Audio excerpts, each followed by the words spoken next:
सभी को नमस्ते। मैं Priyanka Gupta, composite school Guyana से, जनपद हापुड़, ब्लॉक हापुड़। आज उपस्थित हुई हूँ आप सबके साथ भाग 4 ध्यान आकर्षण लेकर।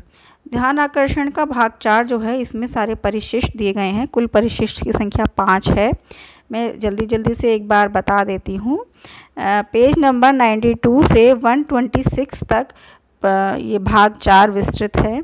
परिशिष्ट 1 पेज नंबर 92 से 116 तक है।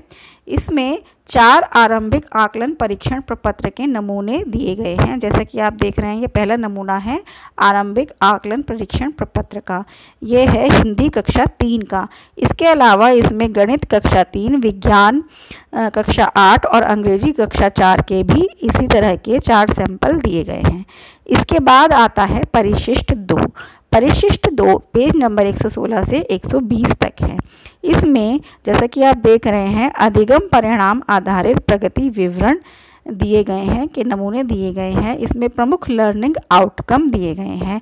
जैसा कि आप देख रहे हैं, यह है इसमें इस प्रारूप में भाषा का कक्षा 1 और 2 के लर्निंग आउटकम दिए गए हैं। इसी प्रकार इसमें गणित अंग्रेजी के 1 से 8 तक, गणित अंग्रेजी भाषा के 1 से 8 तक और विज्ञान के 6 से 8 तक के लर्निंग आउटकम के ये प्रारूप दिए गए हैं। ये हमारा है परिशिष्ट 2। परिशिष्ट 3 है पेज नंबर 121 से 126 तक। तो इसमें ध्यानाकर्षण तकनीक तालिका दी गई है। ध्यानाकर्षण तकनीक जो हमें बताई गई हैं इस पुस्तिका में 18 हैं, जो कि कुल संख्या में उनका थोड़ा विवरण और उनसे परिणाम लाभ क्या होंगे वो दिया गया है। तो ये जो है, ये मैं ऐसा करूँगी कि मैं ये लिंक पर शेयर कर दूँगी। इसके जो डिस्क्रिप्शन बॉक्स में ये पेजेस के फ़ोटोज़ डाल दूँगी, आप उस पर जाकर रीड कर लीजिएगा, वरना ये वीडियो बहुत बड़ा हो जाएगा। ठीक है। इससे आगे ये है परिशिष्ट नंबर 4। इसके आगे आता है परिशिष्ट नंबर 4। परिशिष्ट नंबर 4 पेज नंबर 127 से 129 तक है।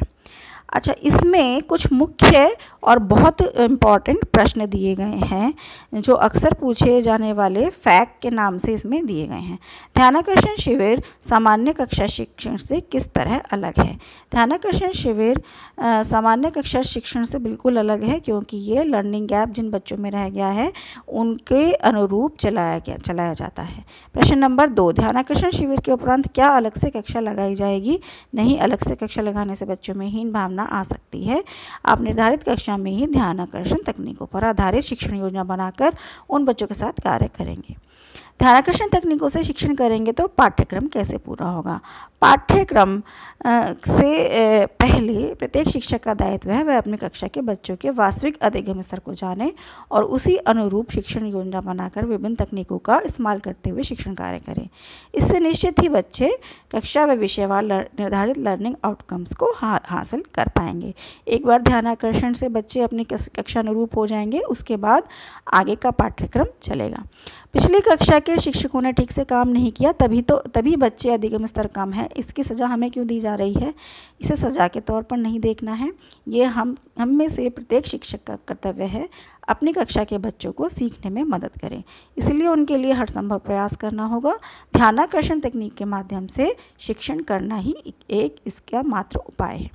सतत एवं व्यापक मूल्यांकन तो विद्यालय में लागू नहीं है, तो फिर आप सतत आकलन करने को क्यों कह रहे हो? सतत एवं व्यापक मूल्यांकन अलग से कोई प्रोग्राम नहीं है। यह शिक्षण अधिगम प्रक्रिया का ही अभिन्न हिस्सा है। जैसे शरीर से रक्त को, नदी से उसके प्रवाह को और समुद्र से उसकी गहराई को अलग नहीं किया जा सकता, वैसे ही सतत व्यापक मूल्यांकन को शिक्षण अधिगम प्रक्रिया से अलग नहीं कर सकते। शिक्षक अपने बच्चों की सीख का लगातार आकलन करते रहते हैं ताकि वह उनके बेहतर सीखने के लिए ज़रूरी प्रयास करें। आरंभिक परीक्षण का प्रश्न पत्र कौन तैयार करेगा? इसके बारे में अभी अंडर कंसिडरेशन चल रहा है। ये परीक्षण प्रपत्र शायद तैयार हमें मिल भी सकता है। और हमें करना भी पड़ सकता है। क्या आरंभिक परीक्षण प्रश्न पत्र को प्रिंट करा दें? तो ये अपने स्तर के अनुसार व्यवस्था करा सकते हैं। हमारे यहाँ तो कमज़ोर बच्चे होते हैं, वे कैसे सीखेंगे? कमज़ोर बच्चे नहीं होते हैं, वास्तव में हर बच्चे में कुछ ना कुछ मानसिक योग्यता होती है। तो ये हमारे ऊपर निर्भर करता है, एक शिक्षक के ऊपर निर्भर करता है कि वो शिक्षक का कार्य है बच्चों को, क्योंकि शिक्षक का ही कार्य है बच्चों को सोचने, प्रश्न करने, तर्क करने, कार्य करने आदि के अवसर देना। माता पिता तो अपने बच्चों की पढ़ाई पर ध्यान नहीं देते, हम कहाँ तक उन्हें पढ़ाएंगे? इसका उत्तर यह है कि हमें अपने कर्तव्य मानकर इस कार्य को करना है, क्योंकि हम ईमानदार हैं, हम अपने कर्तव्य करना जानते हैं। हम यह सतत आकलन करते रहे हमें जो कार्य करना है वह हमने किए हैं या नहीं। अगर हमने अपनी ड्यूटी ठीक से करी है तो फिर हमने अपना ईमानदारी से कर्तव्य निभाया है। क्या इस प्रकार के ध्यानाकर्षण शिक्षण में समुदाय का सहयोग ले सकते हैं? बिल्कुल ले सकते हैं, समुदाय का सहयोग ले सकते हैं। अगर कोई व्यक्ति सहयोग करना चाहे तो वो अपनी इच्छा अनुसार सहयोग कर सकता है, एसएमसी की भी सहायता ली जा सकती है। इसके बाद पेज नंबर 129 तक है परिशिष्ट 4। इसके बाद ये प्रश्नों की संख्या इस परिशिष्ट 4 में कुल 10 थी। परिशिष्ट 5 में पेज नंबर 130 और 131 आते हैं। इसमें ध्यानाकर्षण शिविर हेतु समय सारणी दी गई है। ध्यानाकर्षण शिविर का समय है, अवधि है 50 कार्य दिवस। इसमें 4 वादन की व्यवस्था की गई है और 3 ग्रुप्स ABC का संचालन हो रहा है। इसके बाद इसमें ध्यानाकर्षण शिविर साप्ताहिक शिक्षण तकनीकी के प्रयोग की कार्य योजना का एक उदाहरण दिया गया है, जिसमें 7 सप्ताह में पूरी अवधि को बांटा गया है। कक्षा शिक्षण के लिए चयनित तकनीक और लर्निंग आउटकम्स शिक्षकों को स्वयं चुनने होंगे। इसके पश्चात इसमें डूज एंड डोंट्स का एक पेज है जो कि मैं पिछले वीडियोज़ में बता चुकी हूँ। तो साथियों, संक्षेप में यही था हमारा भाग 4। बहुत ही संक्षेप में मैंने बताने की कोशिश करी है।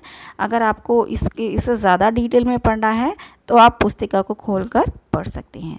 Thank you. वीडियो देखने के लिए बहुत बहुत धन्यवाद। और आपका कोई प्रश्न हो तो कमेंट बॉक्स में ज़रूर डालें। Thank you so much.